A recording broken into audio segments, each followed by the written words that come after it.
आज होता डाएटचा last day 78.85 माझं आज वेट होतं. लिंबू पाणी नेहमीसारखं घेतलं आहे मी सकाळी आणि हे ब्रेकफास्टला एक ॲपल, त्याच्यानंतर वरीचा भात आणि शेंगदाण्याची आमटी करायचं ठरलं कारण की आज होता श्रावण सोमवार.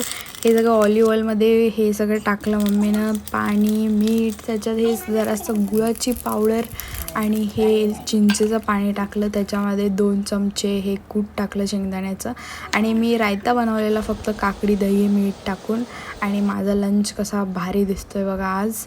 आणि त्याच्यानंतर मी मखाने खाल्ले थोडेसे आणि मी डिनरला मस्तपैकी पराठा बनवलेला. हे बघा पालक, मिरची, लसूण, त्याच्यात ही कोथिंबीर घातली, हे ग्राइंड करून घेतलं मिक्सरला आणि मी हे सगळं इथं सांडून ठेवलेलं. हे मिरेपूड आणि हे 3 प्रकारचे मी पीठ घेतलेले, नाचणीचं, बेसनचं आणि गव्हाचं. हे असा गोळा केला, मस्त चपाती केली. बाय.